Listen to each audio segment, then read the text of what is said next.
Alors. Papa. Ne me dis pas moi tu me dis au bois. Elle est enfant.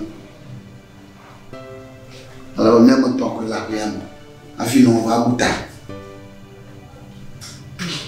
Nous le donnons. Tenare yang haji. Kakaknya kemana? Ni menjiba marek. Nama produit va nous fufiamo. Et ta main ta ode do kinyebo. Na mwenye toko kwa itera kai kuma. Na malivu. Na mokbo la da kwa. Mokbo no wema. Misha mi no ate wema. Wona e hanan kwa. Avonya na. Ja. Papa. Então, bem que fon va bosso. De carne ma fon va blonha não. Nakai. Aba leke oba dona vuna no don bonye nya no don bonye gbasi si jona dina mu. Aba jona dina ma do ma no alo minima nyo pari pola ba jeji nya wa. Baba de kupe viwo ye nye ah. Papa ba no we na mula ah. Alo, manya ba vinye nya. Ye mati ba ma de kada ba de flo. Ma na nyi to mo ho. Asanya. Papa. Jona dina mu ba we na mula. Papa viwo ye nye ba do vuna. La misila. Kada ma ba ga so ma yo na no wa fi. Oh, papa me ba yo ba we na go. Papa jam shi. Wa ko no ma mo kupua. Sia, ni ku no mi na yo. Le ka ko no ble de ma no de malia pasese ati. Oh, han ma la na sare de ba jagwa. Papa de kukula me ba le ba we na ko la. Oh, ba le ka ga lo yo. Avo merci. Sia. Papa kuga ko. Kau dah sombat, mana le maui saya apa, siapa, voy ni kau dah kia tu. Bapa bawa nangko. Alon. Papa. Masanya wa, ni mabuma glori. Na boba ni Israel le fia mani numoa. Nyanyomo beto na osu. Na koi manyo, akoi manyo. Najira pia ta monyo ajira chifafa monyo ajira chijojofa umaba kaka nyana bujiba mado domo na so dode wanolo o majiwo eto manye mado domo na udomo ko frino ba ele yeto boy kuma ko do ba dun. Papa down the Jonathan. Down. Down. Kan jirado. Papa woni ne John. Jiro na zakare. Apa din down do. Yawa.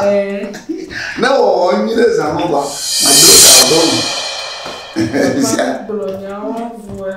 Mi bloya. Sia. No ma do do. Agbeje memra e chokoshira. Emi chochi boa. O troma. On travaille ji me bola son do. Ma do do. Inadamia Papa, mo lo ko ke glo soare, imi adaro. Madame yeme. Asso sabla korebe.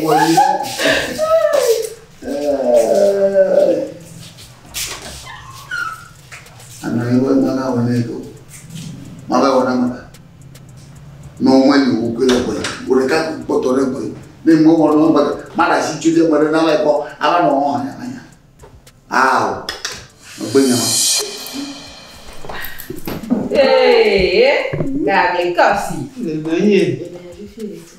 Ya le tuwa. Wa mnyuru. Kini mawe no mnyuru. Oh. Ya nke blabra. Membre obe. Le long kini. La table be. Vivi. C'est ça. Kini ya. Ya ma bobe vivi. Vivi. Ya ma bobe no kini. No na be. Je va be.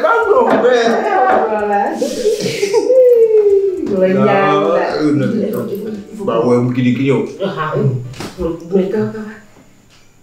Diablo. Bulela. Diablo, bro. Bulela. Lolo, kili.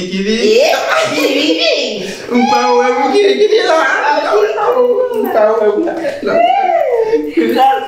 Bak bulela lah. Lolo, kili. Kili dulu, Fifi. Umpawe quoi? Nimsi na. Kili le, lu Fifi quoi? Lu Fifi. Ah, non, jamais ouais, kili quoi faire? On va ouais Fifi quoi? Kili ore. Lolo, kili. Là na bibi là.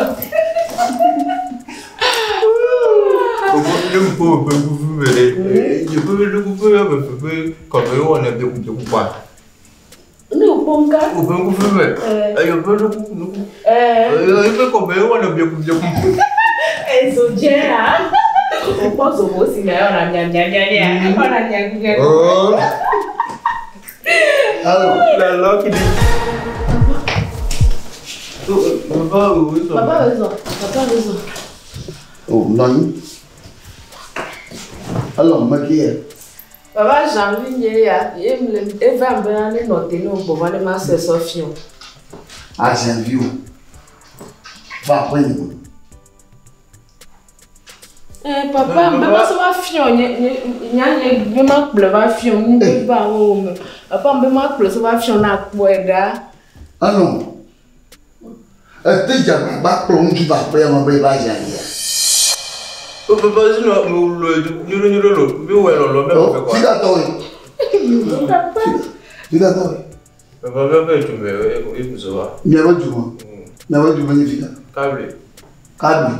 Papa, carato, câble. Hey! Papa, Ou bien on va qu'il dit. Elle a Fifi. Blabla.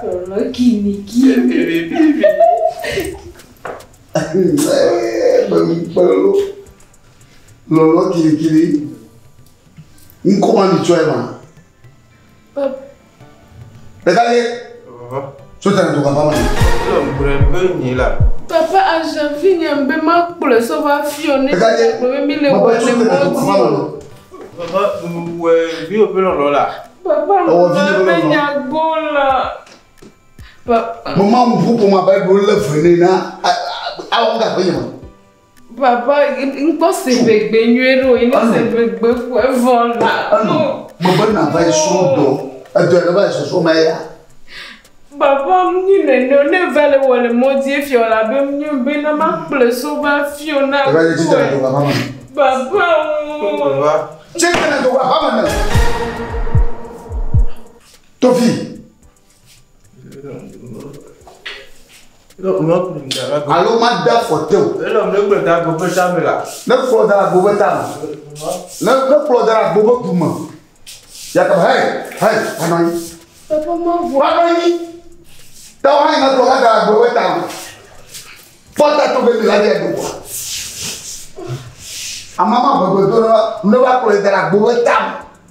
Papa, c'est le bon nom, il quoi là, c'est le bien. Maman, tu n'as pas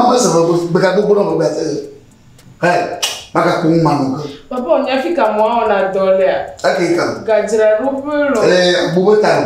Papa, on y a des bons jambes là. Oh, papa, t'as si jamais que me dit là. Madame, elle nous cloche là, faux. Madame, je suis au que Dieu a. Non, la no kucha ebene ina ton e mo de pebla fare ko mada si wo de vivi aji na wo mi ke ji mo to na ti kona mda ti kona bro pada me ya madu e ti kono maga ko ma pe ya maka na ko mi ti ke mala plura avant de kunka na mo lo mo ko gbe jo ade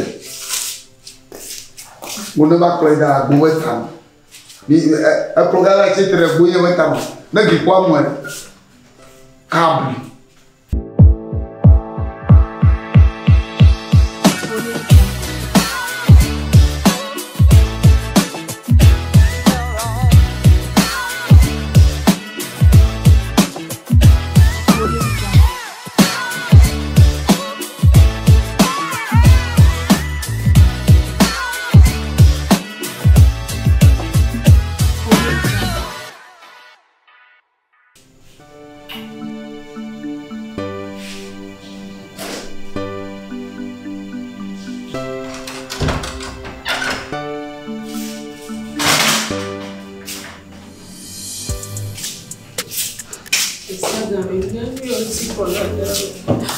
corner.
Nyang baby le nyale.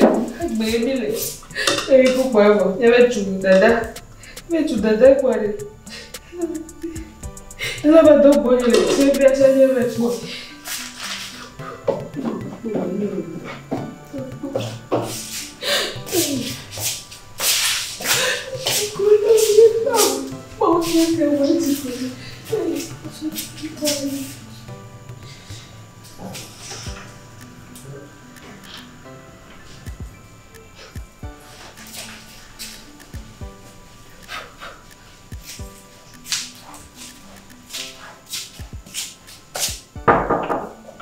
Papa? Papa? Quand vous allez vivre, on doit prendre. Nous allons nous couler.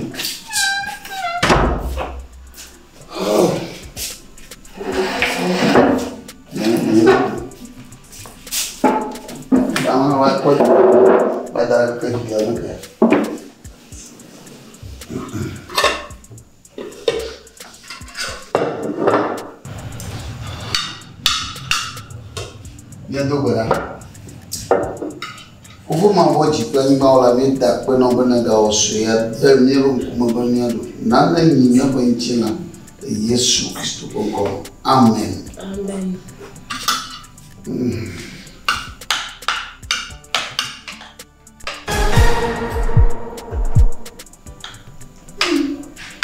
Évidemment, avec la fille. Malgré Dieu. Il a dit à mon événement. Loin. Mon dos d'air. Loin.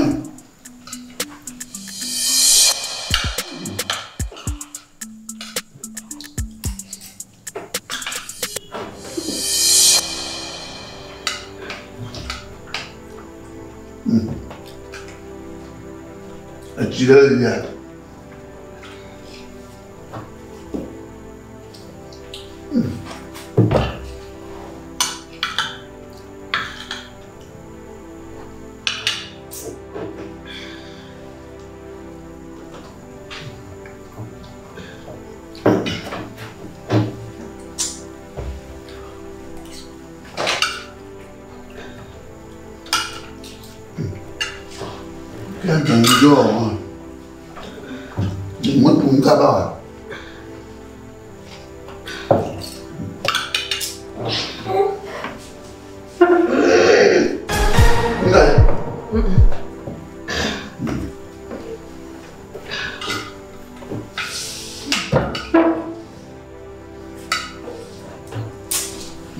How are you?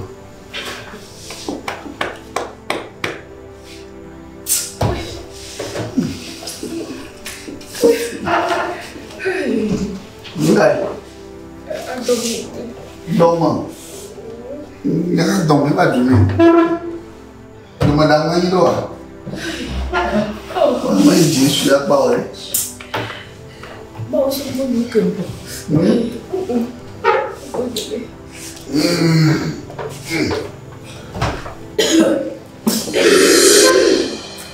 Il est roi.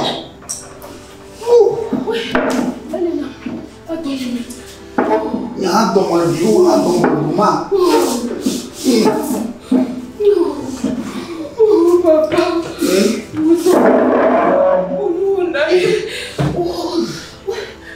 Toma, filha. Cara. Papa.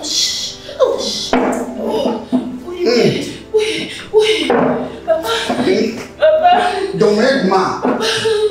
Dorme, mulher. Papa. Eu dormia. Vamos fazer. Dormia. Nunca vou dormir, não.